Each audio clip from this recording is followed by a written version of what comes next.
one group of refugees are receiving a warm welcome from the Trump administration. A stark contrast, as most refugees have been halted from entering the US. The exception, white South Africans. They are set to land in the US today. And these Afrikaners, white descendants of primarily Dutch colonizers, have been singled out favourably by this administration. President Trump is claiming they are victims of racial discrimination. He says they're being persecuted by their black-led government because of their race.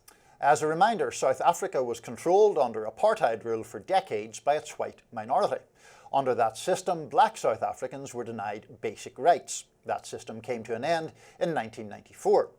And the current South African government is hitting back hard against Trump's allegations, saying it's completely false. They say Afrikaners are some of the richest and most successful people in the country. White House Chief of Staff Stephen Miller commented on the situation. Let's take a look. What's happening in South Africa fits the textbook definition of why the refugee program was created.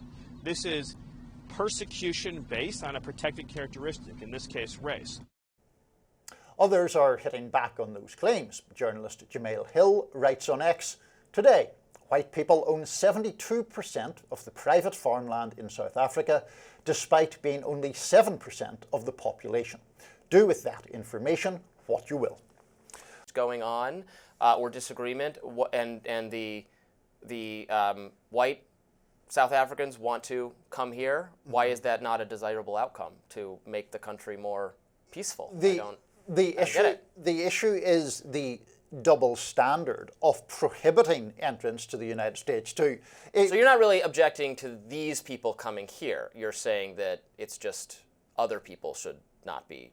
Yeah, it is a selective application of policy that seems to me, and I'm generally reluctant to make these arguments, but in this case it seems to me the obvious common sense conclusion is it is done as a sort of appeal to white American racial grievance. Because look at all the other countries where there is far more egregious persecution of groups, the Rohingya in Myanmar, the Uyghurs in China, all sorts of, Libya is racked by all kinds of bloodshed, and we're not letting them in. We're letting the descendants of the drivers of apartheid in. I think the Trump administration looks at it in a, well, who do we want in this country and who will contribute to order and wealth and prosperity here, and who will contribute to disorder or greater crime or something like that. You said, we read that these are, I don't care about the race of the people whatsoever.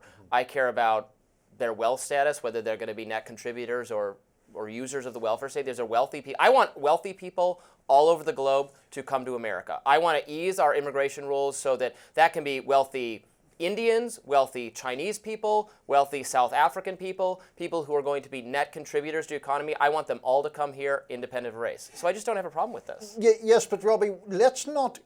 the Rohingya and some of those other groups you mentioned, I mean, those are refugees. I mean, they're in horrible situations, and I might be perfectly willing myself to open our programs to them. Right. But I think some of the concerns that will be raised are going to be about, well, are they going to be net drags on the economy? But that's a much bigger topic of migration. Here we're talking specifically about refugees and groups that face persecution. And Afrikaners would not rank among the top groups that face persecution in the world.